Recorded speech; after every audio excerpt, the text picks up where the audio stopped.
ছিল না রাবণের। রাবণ, কুম্ভকর্ণ আর কে যেন বললো অর্জুন। রাবণ, কুম্ভকর্ণ, বিভীষণ। রাম ভক্ত ছিল কে? বিভীষণ। রাবণ যখন ঘোষণা করে দিয়েছিলেন আমার রাজ্যে রাম নাম করা নিষেধ, যে রাম নাম করবে আমি তার গর্দান নিয়ে নেব। রাবণের ভয়ে তো সবাই রাম নাম করা ছেড়ে দিয়েছে বাবা। কিন্তু একটা কথা মনে রাখবেন মা, প্রদীপের নিচেই কিন্তু অন্ধকারটা থাকে। একটা অন্ধকার ঘর, প্রদীপ জ্বালাবে আলোকিত হয়ে যাবে সব, কিন্তু প্রদীপের নিচেই যে অন্ধকার, ওই অন্ধকারকে কিন্তু সে কখনো নাশ করতে পারে। রাবণের ভাই বিভীষণ গোপনে বসে রাম নাম জপ। রাবণের রাক্ষস সৈন্য গিয়ে বলেন, মহারাজ আপনার রাজ্যে রাম নাম করা নিষেধ, কিন্তু আপনারই ছোট ভাই বিভীষণ দেখলাম ঘরে বসে রাম নাম করছে। কি? আমারই ভাই হয়ে আমারই শত্রুর নাম করছে? ছুটতে ছুটতে ঘরে গিয়ে ঘরের দুয়ার খুলে দেখছে সত্যি বাবা বসে বসে রাম নাম করছে আর অঝর ঝরাই কাজ। রাবণ ছুটে গিয়ে বিভীষণের বুকে এমন জোরে লাথি মেরেছে, বিভীষণ ছিটকে গিয়ে মাটিতে পড়ে গেছে। আচমকা মেরেছে তো বুঝতে পারিনি, খুব ব্যথা লেগেছে। হামাগুড়ি দিয়ে ধুলা থেকে উঠেছে, উঠে রাবণের চরণ দুখানা জড়িয়ে ধরেছে বিভীষণ। দাদা, তোমার এই কোমল চরণ দিয়ে আমার কঠিন বক্ষে তুমি লাথি মেরেছ, তোমার কোমল চরণে ব্যথা লাগেনি তো দাদা? এই হলো ভাই। আমরা হলে কি করতাম? ও আমায় একটা লাথি মেরেছে, আমাকে দুটো লাথি মেরে শোধ করে নেব। ভাই ভাই মারামারি হয় জমি জায়গা নিয়ে, ঘর ভাগাভাগি হয়ে যায়, মুখ দেখা দেখি থাকে না। কিন্তু এ তো আর সেই ভাই নয় যে জমি নিয়ে মারামারি করে। চরণ দুখানা জড়িয়ে ধরে বলে, বলো না দাদা তোমার কোমল চরণে ব্যথা লাগেনি তো? রাবণ বলে, ওরে তুই আমারই ভাই হয়ে আমারই রাজ্য থেকে আমারই শত্রুর নাম করছিস, বেরিয়ে যা, দূর হয়ে যা, তোর মুখ যেন আমি কোনোদিন না দেখি, যা বেরিয়ে যা। দূর দূর করে তাড়িয়ে দিয়েছি। আর যখনই ভাইটা চলে গেছে, রাবণ তো আর খারাপ ব্যক্তি ছিলেন না, তার হৃদয়েও প্রেম ভক্তি ছিল। ভাইটা চলে গেছে বলে সারা রাত ঘুমাতে পারি, বিছানায় শুয়ে শুধু অঝর ঝরাই কেঁদেছে। আমার ভাইটা কোথায় যেতে পারে? দেখবেন বাবা মা রাগের বশে যদি সন্তানকে বকে মারধর করে, ওই সন্তান যদি কোথাও চলে যায়, ওই বাবা মাই কিন্তু আগে খুঁজতে চলে যায়। ভাই তো বড় ভাই, ছোট ভাইটা চলে গেছে বলে সে আর ঘুমাতে পারছে, সারা রাত বিছানায় শুয়ে শুধু কেঁদেছে। ভাইটা কোথায় গেল? ভোর হতে না হতেই রাবণ বিভীষণকে খুঁজতে গেছে। কোথায় জানেন বাবা? সে জানে, ওখানে বন্ধ করতে বলো, সে জানে আমার ভাই কোথায় যেতে পারে। চলে গেছে রামচন্দ্রের শিবিরে। ভোরবেলা তো সবাই ঘুমিয়ে আছে, রাবণ বাহিরে দাঁড়িয়ে ডাক দিচ্ছে, বিভীষণ ও বিভীষণ একবার বাহিরে আয়। আমি তো দাদা তোর কাছে এসেছি, একবার বাহিরে আয় না। লক্ষণ বাহিরে এসে বলে, রাবণ তোমার লজ্জা করে না? যে ভাইকে গতকালকে লাথি মেরে তাড়িয়ে দিয়েছো রাজ্য থেকে, আবার এখন এসেছো সেই ভাইকে ভালোবাসা দেখাতে, ফিরিয়ে নিতে এসেছো তুমি। রাবণের তো বিশাল চেহারা, এমন করে কোমরে হাত দিয়ে বলে, লক্ষণ তুই যদি ভাবিস আমি বিভীষণকে ফিরিয়ে নিতে এসেছি তবে ভুল, আমি বিভীষণকে নিতে আসিনি। তবে কেন এসেছো? না আমি দেখতে এলাম আমার চরণের লাঠিটা খেয়ে আমার ভাই ঠিক ঠিক জায়গায় পৌঁছালো কিনা একটু দেখতে এলাম। কিছুক্ষণ পরে রামচন্দ্র বাহিরে এসেছে। রাবণ নিজের ছোট ভাইকে কেউ এমন করে মারে? ও মনে বড় কষ্ট পেয়েছে, দুঃখ পেয়েছে। কেন মেরেছ তুমি ওকে? রাবণ বলে, রাম আমি যে লাঠিটা ওকে মেরেছি ওটা কিসের লাঠি জানো? ওটা হলো বৈরাগ্যের লাঠি। আমি যদি এই বৈরাগ্যের লাঠিটা আমার ভাইকে না মারতাম, ও যে মায়ার সংসার ছেড়ে কোনদিন তোমার চরণে আসতে পারতো না। তাই মায়ার লাঠি মেরে ওকে মায়ার সংসার থেকে তাড়িয়ে দিলাম ভগবত চরণ। ভাই বিভীষণ রে, আরে তুই তো পেয়েছিস রামের চরণ, আমার তো পাওয়া হলো না। যেদিন শুনবি তোর দাদা রাবণ মারা গেছে, যদি পারিস প্রভু রামের কাছে আমার জন্য একটু প্রার্থনা করি।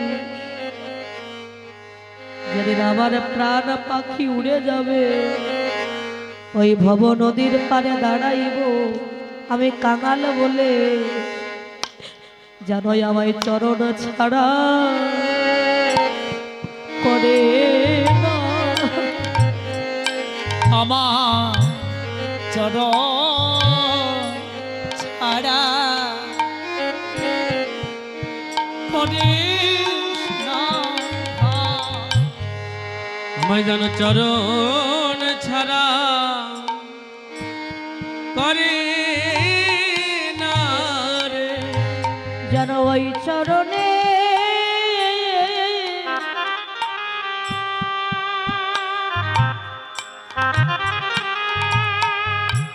আবার ওই চরণে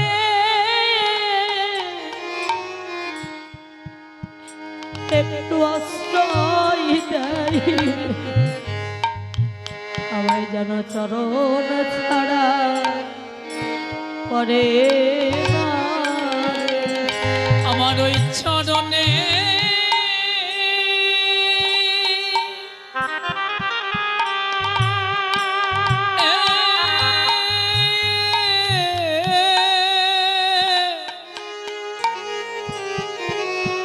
আমার ওই চরণে একটু আশ্রয় দেয় যেন আমায় চরণ ছাড়া করে না দেয়। সেদিনে যেন হাত ধরে পার করে দিও। সেদিন আমায় হাত ধরে পার করে দিও। আমি কাঙাল বলে দিও না ফেলে, আমায় হাত ধরে পার করে দিও। আমি কাঙাল বলে আমায় দিও না ফেলে, সেদিন হাত ধরে পা আমায় করে দেয় গা। আমি কাঙাল বলে যেন দিও না ফেলে, আমায় হাত ধরে পার করে দিও। করে দিও। আমি বহু জনমে অপরাধী, আমায় হাত ধরে পার করে দিও। আমি বহু জনমে অপরাধী, আমায় হাত ধরে পার আমায় করে দিও। আমি বহু জন্মে অপরাধী, আমায় হাত ধরে পার পার করে দিও।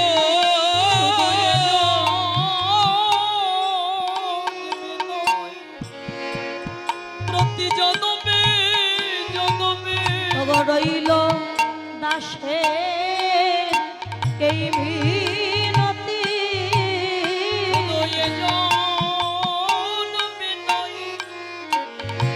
প্রতি জনমে জনমে ওরে রইল দাসে এই মিনতি। জনমে জনমে ওরে রইল দাসে এই মিনতি। ছাড়া করো না গো রইল দাসের এই মিনতি। দেখো মোরে চরণে রেখো, চরণ ছাড়া করো না গো রইল দাসের এই মিনতি। হাতরে পার করে দিও। ওরে রইল দাসের এই মিনতি, হাতরে পার করে দিও। যেন চরণ ছাড়াই আমার করো না গো। বাবা, রাবণ বারবার বলছে বিভীষণ তুই পেয়েছিস রামের চরণ, আমার তো পাওয়া হলো না। কেন? সে কি পারত না সেও প্রভু রামের চরণে গিয়ে আশ্রয় নিতে? তাহলে নিল না কেন? এই রাবণটাকে বাবা, এই রাবণ কুম্ভকর্ণ ছিল স্বর্গের দাড়ি জয় আর বিজয়। এই জয় বিজয় দাড়ি হয়ে দাঁড়িয়ে আছে, আর নারায়ণ স্বয়ং ভগবান ঘুমিয়ে আছে, শয়নে আছে। চতুর্শং মানে ব্রহ্মার পুত্র চতুর্শং, চতুর্ঋষি চতুর্ঋষি গিয়েছিল মধ্যাহ্নকালে ভগবানের দর্শন করবার জন্য। জয় বিজয়কে বললেন জয় বিজয় দ্বার ছেড়ে দাও, আমরা ভগবানের দর্শন করতে এসেছি। জয় বিজয় বললেন এই মধ্যাহ্নকালে আমার প্রভু শয়নে আছে, দ্বার ছাড়তে পারবো না। জয় বিজয় আমরা আবারও বলছি দ্বার ছেড়ে দাও, আমরা ভগবানের দর্শন করতে এসেছি। জয় বিজয় বলেন আমরা বললাম না ভগবান ঘুমিয়েছে, এখন তা দেখা হবে না। জয় বিজয় ভগবত দর্শনে তোমরা বাধা দিলে আমাদের, যে ভগবত দর্শনে বাধা দেয় তার মতো পাপী আর কেউ না। তা তোমরা যখন আমাদের বাধা দিলে, আমাদের সাথে দৈত্যের মতো আচরণ করলে, যাও তোমাদের অভিশাপ দিলাম, তোমরা দুইজনে অসুর কুলে জন্ম নেবে। অসুর কুলে জন্ম নেবে তোমরা। যখন ভগবান জানতে পারলেন তার দ্বারি জয় বিজয়কে অভিশাপ দেওয়া হয়েছে, ভগবান ছুটে এসেছে। জয় বিজয় কেঁদে বলে প্রভু তোমার চরণ বিনা তো আর কিছু জানি না আমরা। তাহলে কি সত্যি চরণ ছাড়া হয়ে যাব? ভগবান বললেন চতুর্ঋষিকে বললেন দেখো তোমরা যখন অভিশাপ দিয়েছো আমার দ্বারি জয় বিজয়কে, তাহলে ওদের জন্য আমাকেও যেতে হবে ধরাধার। জয় বিজয় বললেন বলুন ঋষিবর আমরা কেমন করে মুক্তি পাব? দেখো জয় বিজয়, যদি তোমরা ভগবানের সাথে মিত্রতা করো, মানে ভক্ত হয়ে তাকে যদি ডাকো, 7 জন্ম পরে তার দেখা পাবে। আর যদি শত্রুতা করে তাকে ডাকো, একে একে 4 জন্মে ভগবানের হাতে তোমরা উদ্ধার হয়ে যাবে। জয় বিজয় ভাবলে ভক্তরূপে তাকে যদি ডাকি 7 জন্ম পর, মানে এত বছর, এই এত জন্ম পরে যদি তার দেখা পায়, এতদিন আমরা তো প্রভুর চরণ বিনা থাকতে পারবো। তাই মিত্রতা করে নয়, ভক্তরূপে নয়, আমরা শত্রুতা করে ভগবানকে দেখতে চাই, তার কৃপা লাভ করতে চাই। তাই সেই জয় বিজয় সত্য যুগে হলো হিরণ্যকশিপু হিরণ্যক্ষ, ত্রেতা যুগে হলো রাবণ কুম্ভকর্ণ, দাপরে হলো দন্তবক্র শিশুপাল, আর কলি যুগে হলো জগাই আর মাধা। এই যে চারি যুগে দুই ভাই। তাই মায়ার লাথি না খেলে কেউ কখনো আমরা ভগবানের চরণে যাই না বাবা। আজকে ভক্তের ভগবান বসে আছে, আর বৃন্দা দেবী সেই ফুলের মালাটা নিয়ে যাচ্ছে কোথায়? প্রাণ গোবিন্দ বৃন্দা দেবী হেন কালে আসিয়া সেখানে, বৃন্দা দেবী হেন কালে আসিয়া সেখানে মেলে। এবারে